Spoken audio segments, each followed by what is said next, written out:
ਤੁਹਾਡਾ ਘਰ ਬੜਾ ਖੂਬਸੂਰਤ ਹੈ ਮਾਸ਼ਾਅੱਲਾ। ਅਲਹਮਦੁਲਿਲਾ। ਇਹ ਬਾਈ ਘਰ ਹੈ? ਜੀ ਮੇਰਾ ਬਾਈ ਘਰ ਹੈ ਜੀ। ਅੱਛਾ, ਸ਼ੁਰੂ ਤੋਂ ਹੀ ਇੱਥੇ ਦੇ ਜੰਮਪਲ? ਸ਼ੁਰੂ ਤੋਂ ਇੱਥੋਂ ਦੀ ਜੰਮਪਲ ਜੀ। ਇਹੋ ਹੀ ਗਲੀਆਂ, ਇਹੋ ਹੀ ਮਹੱਲੇ, ਇਹੋ ਹੀ ਬਾਗ, ਅੱਛਾ, ਇੱਥੇ ਜ਼ਿੰਦਗੀ ਗੁਜ਼ਾਰੀ ਹੈ। ਉਹ ਮੈਂ ਇਸ ਵਾਸਤੇ ਪੁੱਛ ਰਿਹਾ ਹਾਂ ਕਿ ਆਮ ਤੌਰ 'ਤੇ ਸਿਆਸਤਦਾਨ ਜਦੋਂ ਸਿਆਸਤ 'ਚ ਆਉਂਦੇ ਨੇ, ਜਦੋਂ ਕਾਮਯਾਬ ਹੁੰਦੇ ਨੇ, ਤੇ ਫਿਰ ਉਹ ਕੋਸ਼ਿਸ਼ ਕਰਦੇ ਨੇ ਕਿ ਆਪਣੇ ਪੁਰਾਣੇ ਇਲਾਕਿਆਂ ਨੂੰ ਛੋੜ ਕੇ ਤੇ ਕਿਤੇ ਉੱਚੀ ਥਾਂ ਤੇ ਜਾ ਕੇ ਘਰ ਬਣਾਈਏ। ਨਹੀਂ, ਅਗਰ ਤੇ ਤੁਹਾਡਾ ਤੁਸੀਂ ਨਹੀਂ ਕੋਈ ਐਸਾ ਦਿਲ ਬਣਿਆ ਕਿ ਜੀ ਅਸੀਂ ਵੀ ਜਾ ਕੇ ਕਿਤੇ ਮਲਿਕ ਸਾਹਿਬ, ਅਗਰ ਤੇ ਤੁਸੀਂ ਪੋਲੀਟੀਕਲ ਵਰਕਰ ਹੋ ਤੇ ਫਿਰ ਤੁਸੀਂ ਅੱਲਾਹ ਤਾਲਾ ਨੇ ਜਿਸ ਜਗ੍ਹਾ ਤੋਂ ਤੁਹਾਨੂੰ ਇੱਜ਼ਤ ਦਿੱਤੀ ਹੈ, ਫਿਰ ਤੁਹਾਡਾ ਕੰਮ ਹੈ ਤੁਸੀਂ ਉੱਥੇ ਹੀ ਰਹੋ। ਤੇ ਅਸੀਂ ਅੱਲਾ ਦੀ ਮਿਹਰਬਾਨੀ ਨਾਲ ਜਿੱਥੇ ਪੈਦਾ ਹੋਏ ਉੱਥੇ ਹੀ ਅੱਜ ਵੀ ਉੱਥੇ ਹੀ ਆ। ਇੱਥੇ ਲੋਕਾਂ ਨੂੰ ਮਿਲੀਦਾ, ਇੱਥੇ ਕੋਲ ਨਾਲ ਮੇਰਾ ਡੇਰਾ ਵੇ, ਇੱਥੋਂ ਨਿਕਲੀਦਾ ਡੇਰੇ 'ਤੇ ਚਲੇ ਜਾਈਦਾ, ਡੇਰੇ 'ਤੇ ਲੋਕਾਂ ਨੂੰ ਜਾ ਕੇ ਸੁਣੀਦਾ, ਕਿਤੇ ਛੋਟੇ ਮੋਟੇ ਜਿਹੜੇ ਲੋਕਾਂ ਦੇ ਕੰਮ ਹੁੰਦੇ ਨੇ ਉਹ ਕਰਵਾ ਲਈਦੇ ਨੇ। ਬਟ ਸਰ ਬਚਪਨ ਤੁਹਾਡਾ ਕਿਸ ਤਰ੍ਹਾਂ ਦਾ ਗੁਜ਼ਰਿਆ ਇੱਥੇ? ਤੁਹਾਡਾ ਮਤਲਬ ਕੁਛ ਸ਼ਰਾਰਤੀ ਸੋ ਬਹੁਤ ਜ਼ਿਆਦਾ ਜਾਂ ਬਸ ਹੈਗੇ ਸਾ ਜੀ ਸ਼ਰੀਫ ਬੱਚੇ ਸੋ? ਸ਼ਰੀਫ ਬੱਚੇ ਤੇ ਨਹੀਂ ਸਾਗੇ। ਮੇਰੇ ਮਾਂ ਪਿਓ ਜਾਂ ਮੇਰੀਆਂ ਭੈਣਾਂ ਜਾਂ ਮੇਰੇ ਭਰਾਈ ਵੱਡੇ ਕਹਿੰਦੇ ਨੇ ਕਿ ਸ਼ਰੀਫ ਸ਼ਰੂਫ ਕੋਈ ਨਹੀਂ ਸਾਗਾ। ਮੈਂ ਸ਼ਰਾਰਤੀ ਸਾਂ ਬਹੁਤ ਜ਼ਿਆਦਾ। ਛੋਟਾ ਜਿਹਾ ਵਾਕਿਆ ਕਿ ਮੈਂ ਜਿਸਲੇ 5ਵੀਂ ਕਲਾਸ ਸਾਹਮਣੇ ਸਾਡੇ ਗੌਰਮੈਂਟ ਸਕੂਲ ਹੁੰਦਾ ਸੀ, ਉੱਥੇ 5ਵੀਂ ਕਲਾਸ ਅਸੀਂ ਪਾਸ ਕੀਤੀ ਤੇ ਮੇਰੇ ਨਾਲ ਜਿਹੜੇ ਕਲਾਸ ਦੇ ਬੱਚੇ ਸਨ ਉਹਨਾਂ ਨੇ ਆਪਣੇ ਨਾਲ ਲਿੱਤਾ ਤੇ ਅਸੀਂ ਜ਼ਿੰਦਗੀ ਕਦੀ ਬੰਦ ਨਹੀਂ ਸੀ ਵੇਖਿਆ ਆ। ਅੱਛਾ। ਤੇ ਮੈਂ ਬਾਲਾਂ ਨੂੰ ਕਿਹਾ, ਡਰਾਇੰਗ ਦਾ ਪੇਪਰ ਦਿੱਤਾ ਅਖੀਰਲਾ, ਮੈਂ ਕਿਹਾ ਆਓ ਤੁਹਾਨੂੰ ਬੰਦ ਦਿਖਾ ਕੇ ਲਿਆਵਾਂ। ਸਹੀ। ਮੈਂ ਤੇ ਮੇਰੇ 2-3 ਦੋਸਤ ਹੋਰ ਸਨ, ਅਸੀਂ ਉਹਨਾਂ ਦੇ ਨਾਲ ਚਲੇ ਗਏ। ਉਹਨਾਂ ਨਾਲ ਲੈ ਕੇ ਅਸੀਂ ਬੰਦ 'ਤੇ ਚਲੇ ਗਏ। ਅੱਛਾ। ਤੇ ਅਸੀਂ ਪੈਦਲ 20-25 ਬੱਚੇ ਹੋਣਗੇ ਮਹੱਲੇ ਦੇ ਹੀ ਸਾਰੇ? ਮਹੱਲੇ ਦੇ ਸਾਰੇ, ਹੋਰ ਕਿੱਥੋਂ ਦੇ ਹੋਣੇ ਨੇ ਜੀ। ਉਹਨਾਂ ਨਾਲ ਲੈ ਕੇ ਫਿਰ ਮੈਂ ਰਾਵੀ ਚਲਾ ਗਿਆ। ਅੱਛਾ। ਰਾਵੀ ਦਾ ਉਸਲੇ ਸਿਰਫ ਪੁਰਾਣਾ ਪੁੱਲ ਹੁੰਦਾ ਸੀ। ਅੱਛਾ ਅੱਛਾ।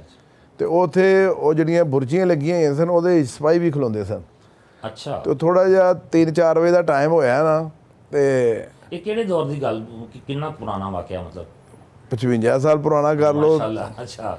ਉਹ ਜਿਹੜੇ ਸਿਪਾਹੀ ਖਲੋਤੇ ਸਨ ਬੁਰਜੀਆਂ ਦੇ ਵਿੱਚ, ਉਹਨਾਂ ਨੇ ਕਿਹਾ ਕਿ ਉਹ ਤੁਸੀਂ ਸਾਰੇ ਬੱਚੇ ਹੈਗੇ ਹੋ, ਤੁਹਾਨੂੰ ਤੁਸੀਂ ਆਏ ਕਿੱਥੋਂ? ਅਸੀਂ ਕਿਹਾ ਸ਼ਾਦਬਾਗ ਤੋਂ। ਉਹਨੇ ਕਿਹਾ ਤੁਹਾਨੂੰ ਵਾਪਸੀ ਦਾ ਰਸਤਾ ਪਤਾ ਹੈ? ਮੈਂ ਕਿਹਾ ਆਹੋ ਪਤਾ ਹੈ। ਕਹਿੰਦਾ ਚਲੋ ਨੱਸ ਜਾਓ। ਅੱਛਾ। ਉਹਨਾਂ ਨੇ ਸਾਨੂੰ ਨਸਾ ਦਿੱਤਾ। ਮੈਨੂੰ ਇਹ ਪਤਾ ਸੀ ਕਿ ਇਹ ਜਿਹੜੀ ਰੇਲਵੇ ਟਰੈਕ ਹੈ ਨਾ, ਇਹ ਸਿੱਧਾ ਰੇਲਵੇ ਸਟੇਸ਼ਨ ਜਾਂਦੀ ਹੈ।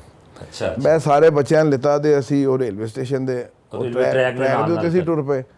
ਤੇ ਉਹ ਗੁੱਜਾ ਪੀਰ ਹੈ, 2 ਮੁਰੀਆ ਪੁੱਲ। ਹਾਂਜੀ ਹਾਂਜੀ, ਗੁਜਾਬੀ। ਉਹ ਗੁੱਜੇ ਪੀਰ ਤੋਂ ਮੈਂ ਸਾਰੇ ਬਾਲਾਂ ਥੱਲੇ ਲਾਇਆ। ਸ਼ਾਮ ਹੋ ਗਈ ਸੀ, ਕੁਛ 6-7 ਵੱਜ ਗਏ ਸਨ। ਇੱਥੇ ਘਰ ਪਹੁੰਚਦਿਆਂ ਮੈਨੂੰ ਉਦੋਂ ਇਹ ਸਾਹਮਣੇ ਸਾਡੇ ਕੁਛ ਵੀ ਨਹੀਂ ਸੀ ਹੁੰਦਾ। ਤੇ ਮੈਂ ਇੱਕ ਢਾਰੇ ਦੇ ਪਿੱਛੋਂ ਅੱਗੇ ਹੋ ਕੇ ਦੇਖਿਆ ਨਾ, ਤੇ ਮੇਰੇ ਘਰ ਦੇ ਬਾਹਰ ਕੋਈ 200-250 ਬੰਦਾ ਬੁੱਢੀ ਸੀ। ਅੱਛਾ।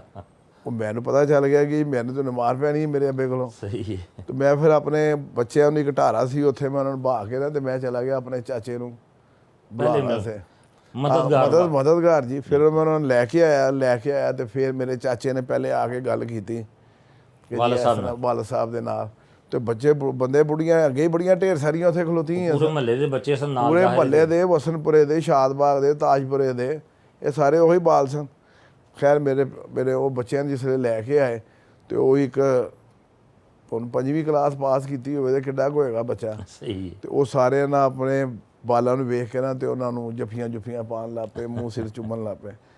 ਤੇ ਉਹਨਾਂ ਨੇ ਕਿਹਾ, ਮੈਂ ਉਹਨਾਂ ਸਾਰਿਆਂ ਨੂੰ ਕਿਹਾ ਤਾਂ ਐਸੀ ਹੈ ਨਾ ਦੱਸਣਾ ਕਿ ਮੈਂ ਲੈ ਕੇ ਗਿਆ। ਅੱਛਾ ਅੱਛਾ। ਤੇ ਇਹ ਵਾਕਿਆ ਹੈਗਾ ਵੀ ਫਿਰ ਉਹ ਬਹਰਹਾਲ ਬਾਅਦ 'ਚ ਜੋ ਸਾਡੇ ਨਾਲ ਹੋਈ ਉਹ ਤੇ ਸਾਰਿਆਂ ਨੂੰ ਪਤਾ ਹੈ ਕਿ ਜੋ ਮਾਂ ਪਿਓ ਉਸਲੇ ਕਰਦਾ ਹੁੰਦਾ ਸੀ। ਸਹੀ ਹੈ। ਸਜ਼ਾ ਵੀ ਮਿਲੀ ਹੋਣੀ ਹੈ ਜ਼ਾਹਿਰ? ਅੱਲਾ ਮੁਹੱਲਾ ਜੀ, ਮਿਲੀ ਸਦਾ। ਸਹੀ ਹੈ ਸਹੀ। ਇਹਦਾ ਮਤਲਬ ਬਚਪਨ 'ਚ ਖਾਸੇ ਸ਼ਰਾਰਤੀ ਰਹੇ ਹੋ? ਬਸ ਇਹ ਛੋਟੀਆਂ ਮੋਟੀਆਂ ਸ਼ਰਾਰਤਾਂ ਤੇ ਕਰੀ ਦੀਆਂ ਸਨ। ਬਿਲਕੁਲ ਠੀਕ ਹੈ। ਤੇ ਬਟ ਸਾਹਿਬ ਦਿਨ ਦਾ ਆਗਾਜ਼ ਕਿਸ ਤਰ੍ਹਾਂ ਕਰਦੇ ਹੋ? ਕੀ ਰੂਟੀਨ ਹੈ ਤੁਹਾਡੀ? ਮਤਲਬ ਕੋਈ ਖਾਸ ਰੂਟੀਨ ਹੈ ਜਾਂ? ਸਰ ਨਮਾਜ਼ ਪੜ੍ਹੀ ਦੀ ਹੈ, ਤੇ ਅਗਰ ਕੋਈ ਕਿਧਰੇ ਜਾਣਾ ਹੋਵੇ ਤੇ ਫਿਰ ਥੋੜ੍ਹਾ ਜਿਹਾ ਬਹਿ ਕੇ ਨਮਾਜ਼ ਤੋਂ ਬਾਅਦ ਕੋਈ ਕੁਰਾਨ ਮਜੀਦ ਪੜ੍ਹ ਕੇ ਫਿਰ TV ਦੇਖ ਲਈਦਾ। TV ਦੇਖਣ ਤੋਂ ਬਾਅਦ ਫਿਰ ਕੋਈ ਚਾਹ ਪੀ ਲਈਦੀ ਹੈ। ਚਾਹ ਪੀ ਕੇ ਤੇ ਫਿਰ ਡੇਰੇ 'ਤੇ ਚਲੇ ਜਾਈਦਾ ਜੀ। ਡੇਰੇ ਜਾਂਦੇ ਹਾਂ ਤੇ ਅੱਲਾ ਦੀ ਮਿਹਰਬਾਨੀ ਹੁੰਦੀ ਹੈ, ਆਏ ਹੁੰਦੇ ਨੇ ਦੋਸਤ ਅਹਿਬਾਬ ਮਿਲਣ ਵਾਲੇ ਵੀ, ਤੇ ਜਿਹੜੇ ਸਾਹਿਲ ਨੇ ਵੀ ਆਉਂਦੇ ਨੇ, ਪੂਰੇ ਹਲਕੇ ਤੋਂ ਆਉਂਦੇ ਨੇ ਜੀ। ਮਾਸ਼ਾਅੱਲਾ। ਫਿਰ ਉਹਨਾਂ ਨੂੰ ਮਿਲ ਲਈਦਾ। ਉਹਨਾਂ ਨੂੰ ਮਿਲ ਕੇ ਤੇ ਉਹਨਾਂ ਦੀ ਜਿਹੜੀਆਂ ਛੋਟੀਆਂ ਪ੍ਰੋਬਲਮਸ ਹੁੰਦੀਆਂ ਨੇ, ਮੇਰੇ ਨਾਲ ਹਸਨ ਹੁੰਦਾ ਮੇਰਾ ਸੈਕਟਰੀ, ਮੇਰਾ ਬੇਟਾ ਹੁੰਦਾ ਮੈਡੀ, ਤੇ ਅਸੀਂ ਉਹ ਲਿਖ ਲੈਂਦੇ ਹਾਂ। ਫਿਰ ਅਸੀਂ ਉਹਦੇ ਮਗਰ ਚੱਲ ਜਾਂਦੇ ਹਾਂ ਕਿ ਜਿਹੜੇ ਛੋਟੇ ਕੰਮ ਲੋਕਾਂ ਦੇ ਕਰਵਾ ਸਕਦੇ ਹੁੰਦੇ ਆ ਉਹ ਕਰਵਾ ਦਈਦੇ ਨੇ। ਬਟ ਸਭ ਨਾਸ਼ਤੇ 'ਚ ਕੀ ਪਸੰਦ ਕਰਦੇ ਹੋ?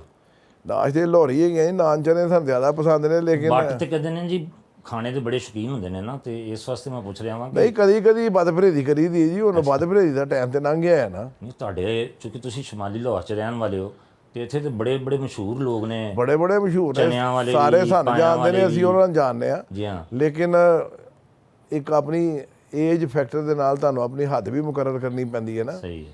ਤੇ ਬਟ ਸਾਹਿਬ ਚੂੰਕਿ ਮੈਂ ਜਿਸ ਤਰ੍ਹਾਂ ਪਹਿਲੇ ਵੀ ਕਿਹਾ ਕਿ ਬੱਟ ਜਿਹੜੇ ਨੇ ਉਹ ਖਾਣ ਪੀਣ ਦੇ ਬਹੁਤ ਸ਼ੌਕੀਨ ਹੁੰਦੇ ਨੇ, ਤੇ ਕੋਈ ਪਕਾਉਣ ਦੇ ਵੀ ਸ਼ੌਕੀਨ ਹੋ ਕੋਈ? ਹਾਂਜੀ, ਪਕਾਉਣ ਦਾ ਵੀ ਸ਼ੌਕੀਨ ਹੈ। ਮੌਸਮ ਅੱਛਾ ਹੋਵੇ, ਵਿਹਲਾ ਹੋਵਾਂ ਤੇ ਮੈਂ ਸਵੇਰੇ ਫਿਰ ਆਮਲੇਟ ਬਣਾਉਣਾ ਬੜਾ ਅੱਛਾ। ਅੱਛਾ। ਉਹ ਮੈਂ ਸੈਂਡਵਿਚ ਬਣਾਉਣਾ, ਫਿਰ ਆਪਣੇ ਬੱਚਿਆਂ ਨੂੰ ਵੀ ਖਵਾਉਣਾ ਤੇ ਆਪ ਵੀ ਖਾਣਾ। ਸਹੀ ਹੈ। ਮੇਰੇ ਪਿੱਛੇ ਮੇਰੀ ਅੰਮਾ ਰਹਿੰਦੇ ਨੇ, ਮੇਰੇ ਭਤੀਜੇ ਭਤੀਜੀਆਂ ਰਹਿੰਦੇ ਨੇ, ਫਿਰ ਉਹਨਾਂ ਨੂੰ ਵੀ ਬਣਾ ਕੇ ਭੇਜਣਾ। ਫਿਰ ਇੱਕੋ ਵਾਰੀ ਬਣਾ ਲਈਦੇ ਨਾ ਢੇਰ ਸਾਰਾ, ਜੀ ਹਾਂ, ਜੀ ਹਾਂ, ਜੀ ਹਾਂ।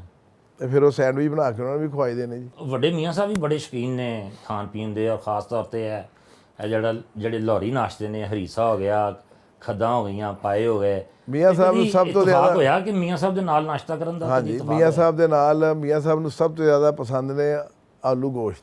ਅੱਛਾ। ਤੇ ਮੈਂ ਤੇ ਮੇਰਾ ਭਰਾ ਵੱਡਾ ਆਇਆ, ਅਸੀਂ ਸਾਊਦੀ ਅਰੇਬੀਆ ਤੋਂ, ਤੇ ਉਹਦਾ ਮੀਆਂ ਸਾਹਿਬ ਦੇ ਨਾਲ ਬਹੁਤ ਜ਼ਿਆਦਾ ਢੇਰ ਸਾਰਾ ਵਾਸਤਾ ਹੈ। ਤੇ ਅਸੀਂ ਉਹਨਾਂ ਨੂੰ PM ਹਾਊਸ ਮਿਲਣ ਵਾਸਤੇ ਚਲੇ ਗਏ। ਅੱਛਾ।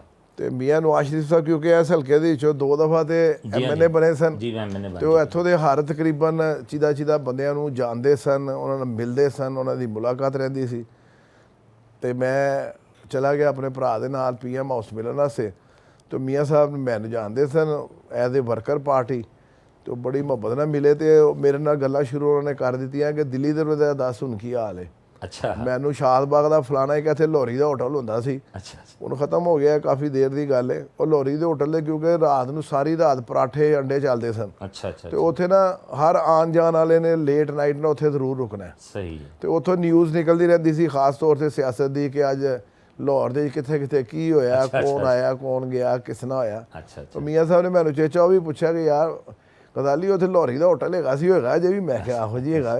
ਅੱਛਾ, ਉਂਝ ਹੀ ਰੌਣਕ ਲੱਗਦੀ ਹੈ? ਮੈਂ ਕਿਹਾ ਜੀ ਉਂਝ ਹੀ ਰੌਣਕ ਲੱਗਦੀ ਹੈ। ਸਹੀ ਹੈ। ਤੇ ਬਟ ਸਾਹਿਬ ਸਿਆਸਤ 'ਚ ਕਿਸ ਤਰ੍ਹਾਂ ਆਮਦ ਹੋਈ? ਮਤਲਬ ਇਹ ਹਾਦਸਾਤੀ ਤੌਰ ਤੇ ਆ ਗਏ? ਹਾਦਸਾਤੀ ਤੌਰ ਤੇ ਉਹ ਅੱਬੇ ਹਰਾਂ ਨੇ, ਸਾਰਿਆਂ ਨੇ, ਮਹੱਲੇ ਵਾਲਿਆਂ ਨੇ ਬਹਿ ਕੇ, ਪੂਰੇ ਇਲਾਕੇ ਵਾਲਿਆਂ ਨੇ ਬੈਠ ਕੇ ਐਸੇ ਬਾਗ ਦੇ ਵਿੱਚ ਜਿਹੜਾ ਬਾਹਰ ਤੁਸੀਂ ਲੰਘ ਕੇ ਆਏ ਹੋ ਨਾ, ਇੱਥੇ ਫੈਸਲਾ ਇਹਦੇ ਇਕੱਠ ਹੋਇਆ ਕੋਈ 300-400 ਬਾਬਿਆਂ ਦਾ ਤੇ ਉਹਨਾਂ ਦਾ। ਉਹਨਾਂ ਨੇ ਕਿਹਾ ਜੀ ਨਵਾਜ਼ ਸ਼ਰੀਫ ਦਾ ਅਸੀਂ ਸਾਥ ਦੇਣਾ ਤੇ ਕਿਸੇ ਨੂੰ ਅੱਗੇ ਕਰੋ।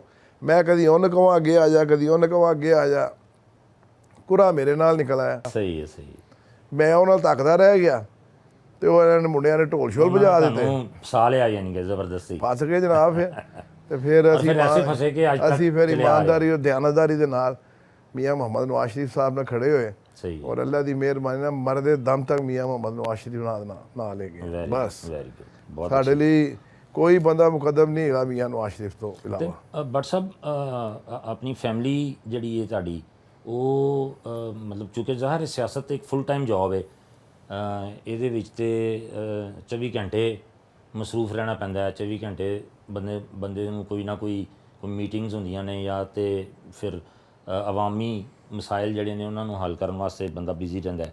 ਤੇ ਫੈਮਿਲੀ ਤੁਹਾਨੂੰ ਸਪੋਰਟ ਕਰਦੀ ਹੈ ਤੁਹਾਡੀ? ਮੁਕੰਮਲ ਕਰਦੀ ਹੈ ਜੀ। ਬਿਲਕੁਲ। ਲੇਕਿਨ ਉਹ ਹੁਣ ਕਿਉਂਕਿ ਇਸ ਨੀਚ ਤੇ ਆ ਗਏ ਆ ਤੇ ਦਿਲ ਵੀ ਕਰਦਾ ਕਿਸੇ ਨੇ ਨੱਸ ਵੀ ਜਾਈਏ, ਲੇਕਿਨ ਨੱਸ ਨਹੀਂ ਸਕਦੇ ਸਰ, ਕਿਉਂਕਿ ਅਸੀਂ ਜੇ ਨੱਸਣਾ ਹੁੰਦਾ ਤੇ ਅਸੀਂ ਇੱਥੋਂ ਛੱਡ ਕੇ ਚਲੇ ਜਾਂਦੇ।